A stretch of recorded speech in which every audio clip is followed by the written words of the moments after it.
Hey everybody, welcome back to A Dinosaur in the Library. I'm Dawn, and welcome to Vlogmas! So, I didn't really say anything before now, but I had kind of decided that I wanted to do Vlogmas.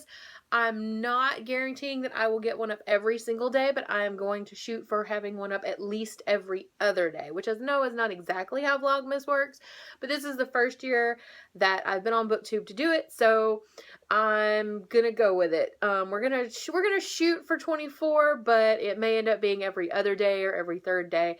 But there will be more content during Vlogmas than I normally have, so aces on that, right?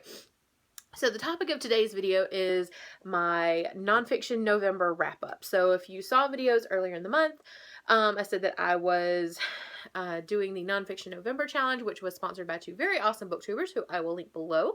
And the whole point of the thing was to get people to read more nonfiction, because nonfiction is awesome. A lot of people are kind of intimidated by it for some reason, and I think it's because they think of it sort of like books for school, or they might think that they're too academic, or that they'll be boring, or they'll be like high school or something like that. But I guarantee you right now, I have 15 or 20 on my shelf that I can hand you, and they're nothing like school, and you would love them because there's so much nonfiction that reads like novels and that is so full of awesomeness. You know, microhistory are one of my favorite genres in the entire world, so, you know. But, of course, with school and my own grading and my own classes and things like this, I didn't get a chance to read as much as I would like, and two of them were actually for my classes, but the point was not to read a ton, but to just read nonfiction. So, no pressure on anything. So if you took part in this challenge, let me know below, what you read and how much, and, whether you enjoyed it or not, and whether it's encouraging you to read more nonfiction. So, I'd love to talk about it with you. But, let's talk a little bit about what I read. And I finally decided that my BookTube stuff needed its own notebook, and what is more fitting than a book covered in cats, right? So yeah, but I have my handy dandy little notebook here to remind me of everything, to make sure I don't forget things. So the first book I read was for my Education and Gender and Comparative Perspective class, and it is Learning the Hard Way, Masculinity, Place, and the Gender Gap in Education by Edward W. Morris. And I talked a little bit about this in a previous video, but I really, of the of the four books that we had for this class, this is the one that I enjoyed the most. This was a sociological exploration of masculinity. It was an ethnographic study. The author went to two different schools, one in an urban area, one in a very rural area, both with similar economic backdrops, but much different racial makeup, and looked at how masculinity was affected by place, by whether it was urban or rural.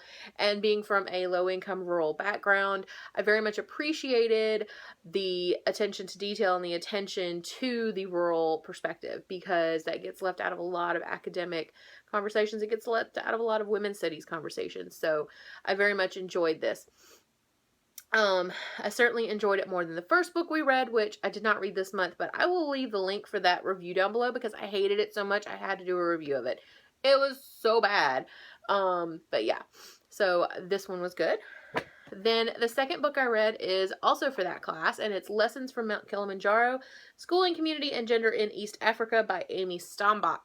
And this is also an ethnographic study, but this is from an anthropological background.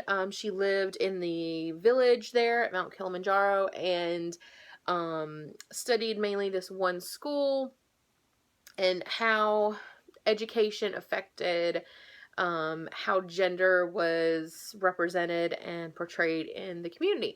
And it was really, really interesting, but I did prefer the other book, not just based on subject, because I'm fascinated with Africa, just because I wasn't ever taught that much about it. I've taken a few classes that had content about Africa in them, but I'm always fascinated to learn more because Africa is such a huge place. Obviously, people talk about it as Africa as if it's one country, but there are obviously multiple countries there and just this huge spectrum of experiences within that continent. So it's really important to get a broad view of Africa and not just think that one book is going to give it to you. This is a very specific view of one small village in East Africa, and that is all it really can be. This cannot speak for the entirety of Africa at all. So I'd really like to get some other books on education in Africa and see how they compare to this. But I did prefer the Morris book to this one, but this one was still a pretty decent little book. Again, better than the first one we read. And the next book I read, I have already turned it back into the library. It's El Defo by C.C. Bell.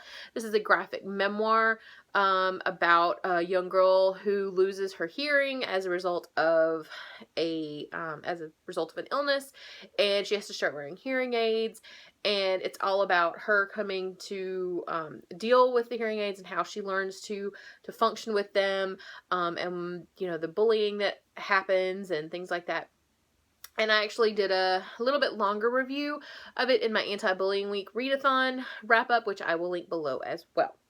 So the fourth book I just read today.